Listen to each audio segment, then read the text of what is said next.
back to another episode of Kickin with Kenz. Today, we have Summer Evans here today. How are you doing, Summer? I'm doing great. Girl, I'm so excited to be able to talk to you today because what an interesting thing about you is you are from Australia.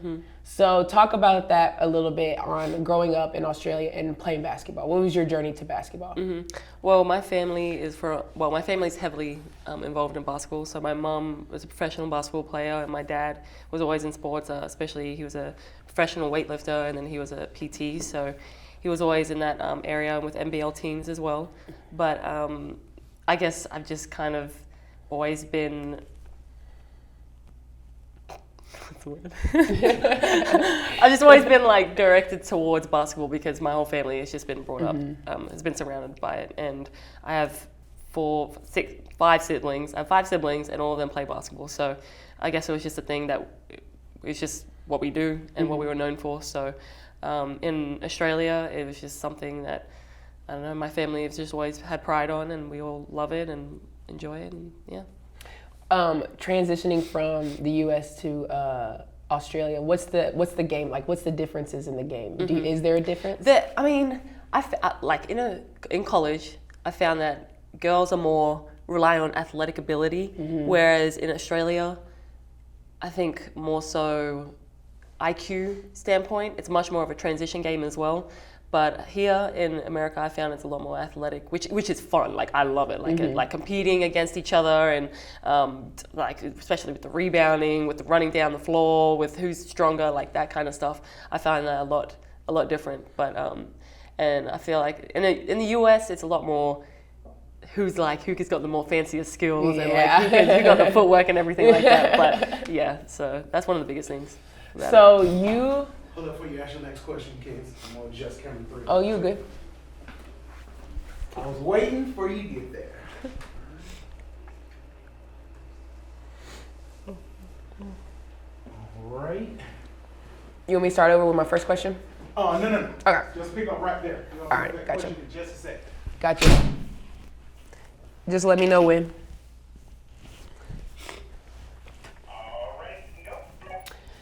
So you leave your family in Australia. What's the flight time? 23 hours? It's like 30 plus. 30 plus hours? Yes. You know, how old are you when you come to the US? I was 19. So your first time away from home, I'm guessing too. Yeah. So what was the transition like coming from being by yourself in a country where, you know, most of us, we're very lucky. We get to go home up the road sometimes and just go see our family. But for you, you go sometimes years at a time without seeing yours. So when you first got to college, what was that struggle like? What were the struggles that come with being international and coming here? Well, actually, when I was 15, I went on a student exchange to China. That was for 5 weeks. So I actually lived outside of Australia for that long, but that in itself was tough. Like I was 15 years old. Yeah. I was so homesick. Like I cried like every day. Like I was so homesick. But that kind of prepared me coming over here. And it was still tough. Like the first few weeks, I was definitely homesick. And then once I kind of got acclimated to just like how we trained, the teammates, the culture in the US, like I started to fall in love with it. And trust me, every year I come back from like from home and I come back here every summer. It's tough, like, especially that first week because I realized, like, dang, I'm not going to be home for another year. Like, I'm not going to be able to see my niece and nephew grow up. I'm not going to be able to see my parents. Like, my dad's about to turn 60. I'm like, I'm not going to be there for that. And it's, there are days where it's harder than usual, but being with y'all, you guys make me enjoy life, just being here. So it makes it a lot easier when I'm with y'all.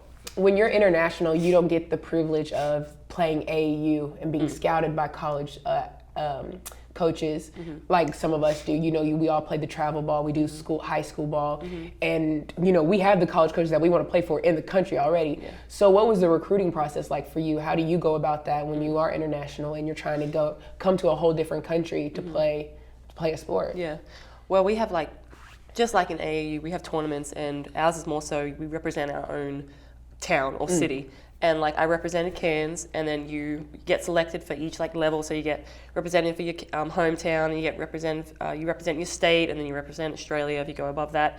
And then there's like other things where, so what happened with me is I got selected into their MBA academy, and it was like the first time it was like a global NCAA Next Generation. It's this whole title. I don't remember what it was. But they selected me from our nationals, and it was 6 of us that got selected, and we came here.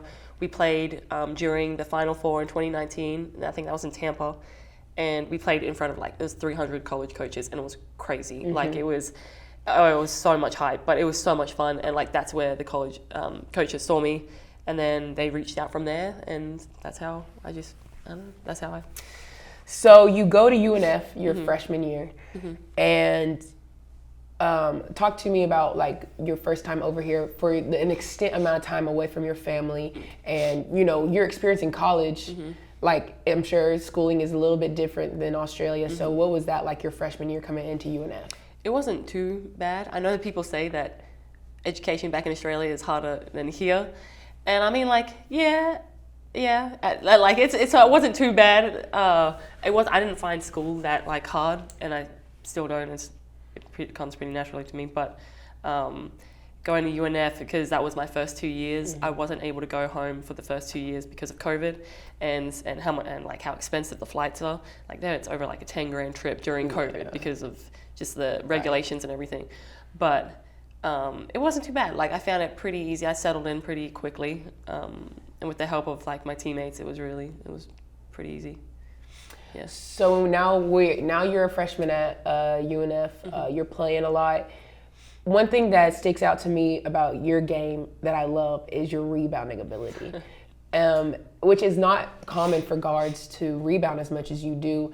Is that an intentional part of your game, or were you kind of always just naturally like, I'm gonna go get the ball, like let me go get this and push it, or were you like intentional, like I want every rebound? It was just natural. It came like ever since I was young. I think that was just right. Everyone knew me for rebounding. Like I'm 6 foot now, and I'm like a guard, and like everyone else, the guards are like 5'7", 5'6", and so it was become easier for me too because I could just jump over them. Right. And like relying on my athletic ability too, that made it a lot easier as well when I could compete with posts as well.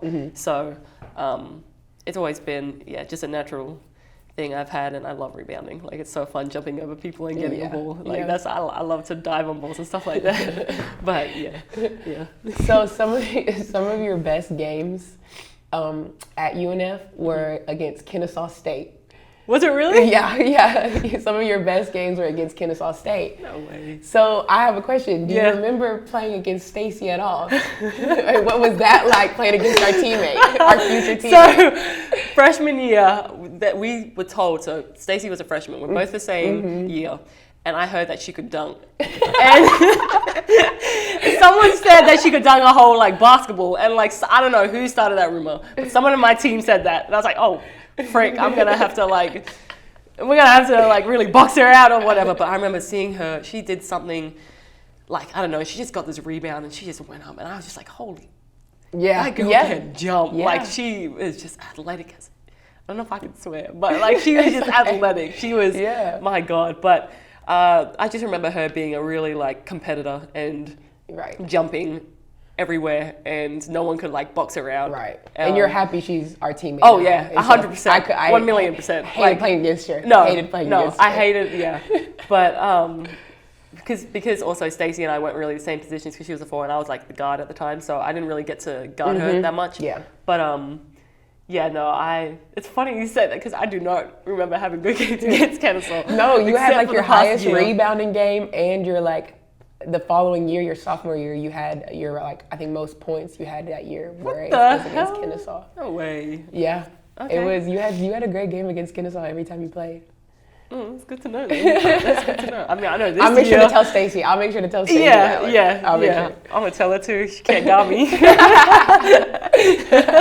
We'll tell her that. And then so now we're transitioning from, you did 2 years at UNF.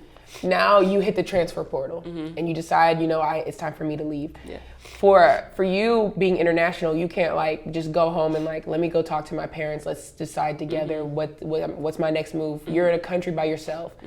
what was this what was the decision making process going into the portal and also like deciding on Mercer? Yeah, it was a tough decision just to even decide to transfer. Like I had a lot of love for the people that I was with at UNF, and majority of the my teammates at UNF were graduating as well though, so it made it a little bit easier decision. But like it was still my home for like the past 2 years, and there was a new home that I made from them being back at home in Australia.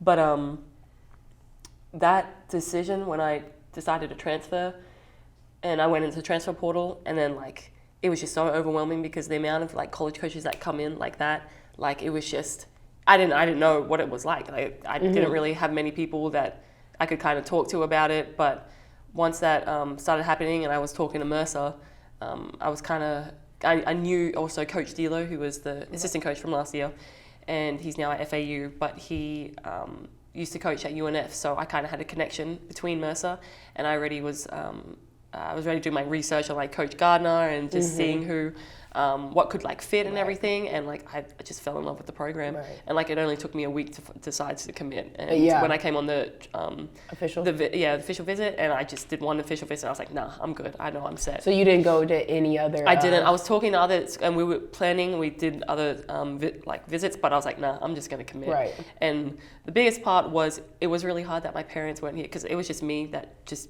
talk to all these coaches, and like my dad would talk to me on the phone and stuff like that, and we would email, and it was all this bunch of things that we would do to decide on what schools I wanted to go to. But it was, I think I just wanted to just get it over with, because it was such a like it was a hard process, and doing it by yourself, just it's tough. Like mentally I was drained, but once I committed, I knew I was happy.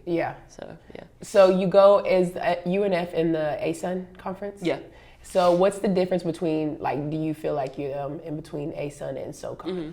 I feel like because ASUN's always been dominated by the FGCU, and they've always had like some top teams, and then you got middle teams and like bottom teams, and it's kind of like similar to SoCon, but SoCon is a lot more. I think in the past 2 years, it's been a lot more leveled. Like, Mercer's always dominated.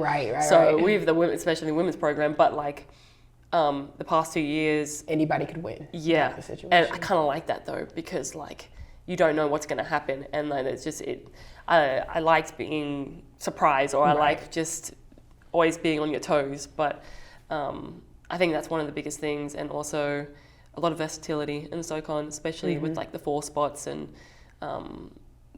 things like that. So I think, and I mean, ASUN has a lot of versatility as well, but and it's big. Like ASUN's it's about like 15 teams in that, and compared to our 7. So Now you are lucky because you're like what we call a tweener. You can play the 3 and the 4. You can play guard or inside.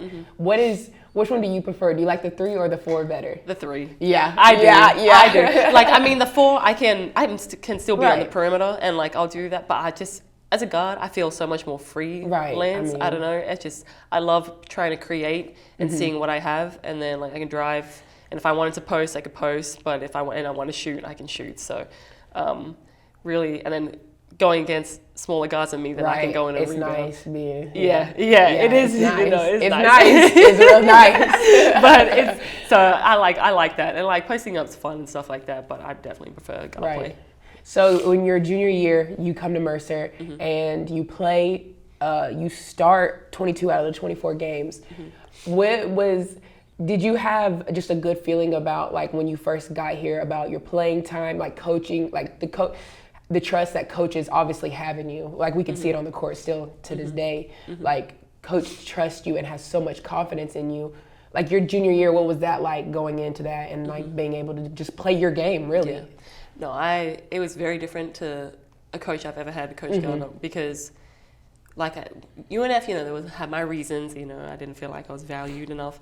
And when I came here and saw how much confidence that they had in me and how much value that they instilled, like it changed my game. Like it just changed the way that I thought about myself. It changed the way that I played, because I knew I could trust myself too.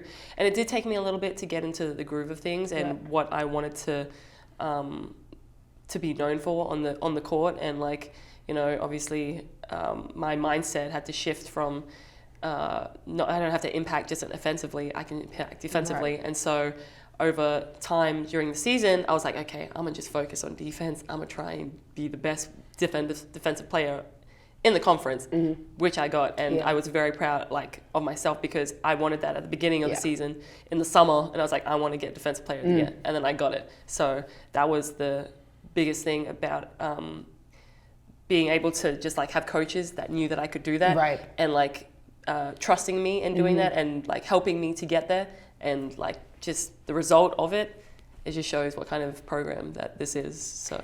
And I was just about to ask you about Defensive Player of the Year, which, you know, everybody, we hear this a lot from Coach. Everybody wants to be Conference Player of the Year. Everybody wants to be first team. Yeah. Like, it's rare that defense in a basketball player is the first thing in their mind.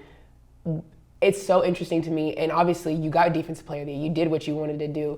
Was it more of the coaches encouraging that, or were you like, you knew right away, you're like, I'm bigger than everybody in my position. I could get as many steals as I want, deflections, all of that. Was that what your mind was like when you went into it? Yeah, it was, I think it was both. Like, it was encouragement from the coach because I didn't realize how good I was on defense. Right. Like, I was like, dang, I can actually, I can guard a little like shifty guard, and I can guard a post. Like, I didn't really take, like, people always would say I was a good defender. Yeah. And like, I could guard whoever, but I never really took like it in really until I came here, and just showing that, and especially because, you know, Coach Garner, she loves defense and she emphasized it on it heavily.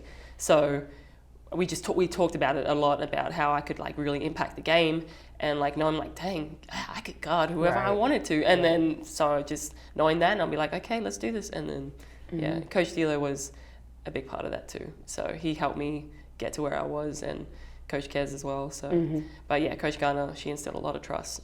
Right. Yeah. So your junior year, you averaged 7.4 points a game, 6.5 rebounds a game, and 1.3 assists per game. And what I love about you is you led the team in rebounding. As a guard. Yeah. Which is what you mentioned earlier, how we talked about your rebounding. You're like, that was just always been a part of my game. So what was your junior like as a whole, your junior year? You know, you guys didn't have the best record, or you guys lost early in the tournament. Yeah. But how did your junior year go and prepare you for this upcoming year? Yeah.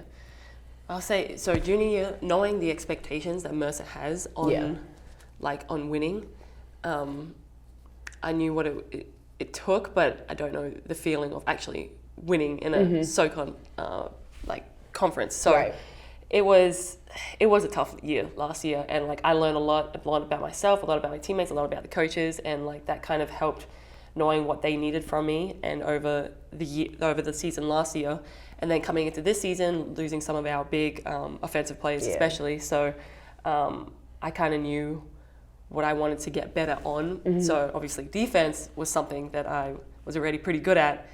And then I was like, okay, let's focus on something else that I can help the team with. So I really heavily focused on offense over the break, so in the summer. And then coming back, like I knew I wanted to impact the game a lot more offensively.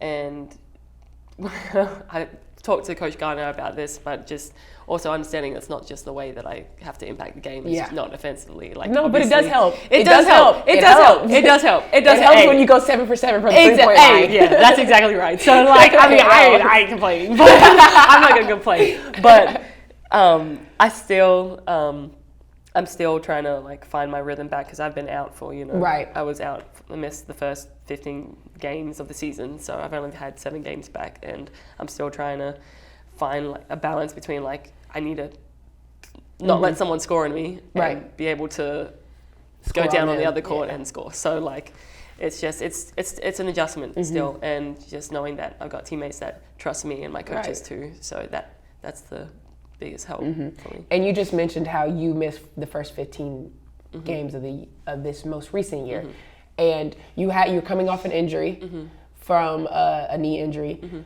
And when you come from a playing perspective of, you started 22 of the 24 games last year, you were ready, you were mentally ready, you got to go back home, take some time off, and you were coming back, and you were like, you were ready to play. Yeah. What was the mentality? How did you struggle mentally with having an injury and being out for so long. What's the struggles with that, and how hard was that to come back from? Yeah. It's a battle. Yeah. It's still a battle because I still have pains and stuff, and that's just Basketball and getting older and just Yeah. time and the pains Right. of just being Yeah. But no, it was hard because wanting to come back and wanting to impact straight away, and I couldn't even do that. Yeah. It was tough because I'm over here to play. I will say though, didn't take you that long to come back. You came third game, you were 7 for 7 from the three. So I think you kind of made your way back. Yeah. I don't know. I think over when I was obviously seeing you guys play and stuff, it hurt. Wanting to be back because you see things happening. Like, man, I know I could do this. I could do that. I could help the team in this way and be better in this way. Like another voice on the court as well. Yeah. But it's hard, man, having an injury because you work so hard for what you're trying to do, and you know what goals you have. Especially this late in your career too. Exactly. Yeah. And you're getting older. Exactly. And you know what goals you want in your head, and something that you can't control happens, and you can't do anything about it except just take it one day at a time. It's hard. Right. But of course. I know it made me stronger mentally, and I know that whatever challenges are coming my way, I'll be able to get through it because I know I've been through harder things. So yeah, and again, I think the one thing that's so impressive to me about you is the fact that you are international, and being on your team and seeing you go through, I'm lucky, my mom comes to a lot of the games, but seeing you go through that, and you're not by yourself because you have us, but you don't have any immediate family within 20 hours of a flight to you. Yeah. So going through that I think is really impressive, and I think you have to give yourself props for is you really were by yourself having to go through all that. And there was talks of surgery at one point, and but I think what was so great about you is that you were like, no, I'm playing. You could have redshirted, you could have taken the year off, and you were like, no, I'm gonna go do this. I have no choice. Yeah. Was that the mentality? It was I'm coming. There's no way I'm not. Oh coming no, back. I'm playing. Right.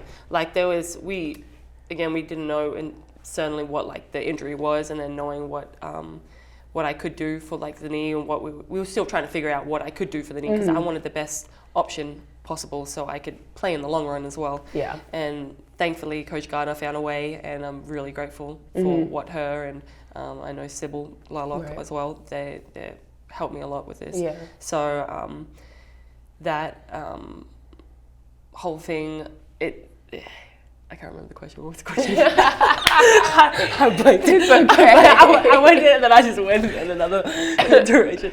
No, I was just asking you about the mentality of coming back to the game. Yes. Yeah. Because you were out for a long time where you could have redshirted if you I just don't want to play 50% of the year. Yeah. You could have redshirted, but you were determined to come back. No, definitely not. I talked to Coach Gardner about this. I was like, no, I'm coming back. Right. I'm coming back and I want to play. It's a non-negotiable. And even if I didn't get the PRP injection that I got, I still would have, if I didn't get that, it would have just been, I would have just had to rehab and just take the pain and just slap on some good old icy hot, every day, every day. But so I'm very grateful for that. Coach Gardner was able to allow me to do this option, and she was very patient with it as well. And it was a hard process. It was a really hard process, but I'm back now, so I'm happy I'm back. And like you said, this is your senior year, and majority of your team left last year. And you're coming in, you're going to be a leader. You are a leader on this team. What was the transition like when you have half of our team is transfers or a freshman, and the other half are returners? How is that for you coming back you're gonna be a leader on this team? You're a senior. You've been here for 2 years now.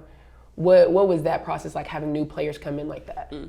I mean, I love meeting new people. Yeah. I love to meet new people, and one of the biggest things is I knew I was gonna be the oldest in the returners group, and even though I've only been at Mercer, I still knew what Susie, Coach Gardner's values, what she wanted, and even though I came late in the summer, I already felt comfortable with y'all, really easy, and we all connected So fast. So fast. So when I came here, it was just an easy transition. And y'all, you, Dej, Stace, Ash, like y'all are such great leaders that it was just great to have like a team of y'all to just be able to talk to and know what we wanted and expect and what we expected of the team.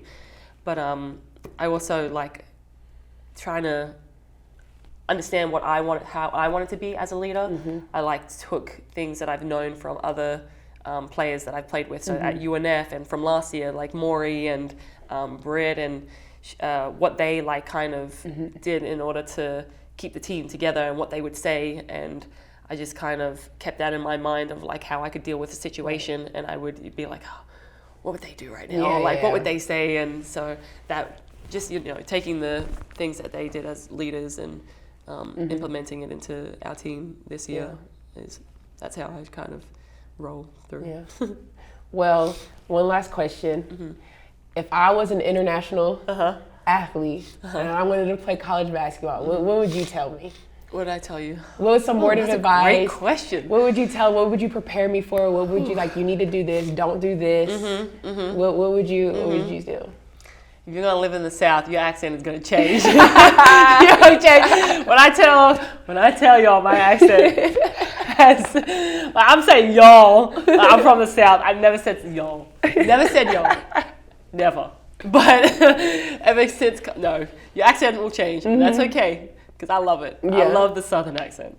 That's good. It is nice. That's good. But no, what I would say is, that's a great question though. Thank you. Thank you. To not let people control your emotions. And that's just life in general. Right. Like, no matter if you're going to college or not. But like, don't let the things one thing that might happen in a day, like a bad little situation where it was just a tiny 10-second thing, let that affect your whole rest of your career. Right. Like, coach is going to say what coaches are going to say. Your teammates are going to do actions where you don't agree with, but it's who you choose to remain as a person. And I think remaining genuine and humble and kind is the biggest things that I try to live by. Yeah. But I think you do a really good job of it. Oh, thank you. I'm trying. But yeah, I don't know. It's just it's a good question. Yeah. And you know, and to rely on your teammates as well. Yeah. When you're looking for a school, your teammates are like the biggest factor. It's the biggest factor. It really is. You could have coaches that you hate, but the teammates are like, they will make a big difference. If you have coaches that you like, but teammates you hate, that's tough. That would be tough. Because it's whoever, at the end of the day, it's whoever's on the court with you. Exactly. So, yeah. And how would you tell somebody if they're feeling homesick? What would you tell them? They're far away. They're far away from home. What would you tell them? That it's going to get easier. Take literally one day at a time. And it'll literally be just a couple of weeks. And it'll go away. Like, I would tell myself this. You'll literally feel this for like 1-2 weeks. Yeah. And you'll be fine. Okay. Like, after that. And because you'll start finding things that you love to do. You'll find your friends. Like, you'll start enjoying life. Yeah. But, yeah. Well, thank you so much, Summer, for coming in today. I'm so glad I got to talk to you, ask you a few questions. Hope you enjoyed it. Hope you had a good time. Thank you, Mackenzie Johnson. Of course. So much. Thank you. Well, everybody, thank you again for watching another episode of Kicking It with Kenz. Another thanks again to Summer Evans for joining me today, and we'll catch you next time on the next episode. Get out my way. I need space to get the fake car. Get out my way. I need space. I'm about to take off. Get out my way.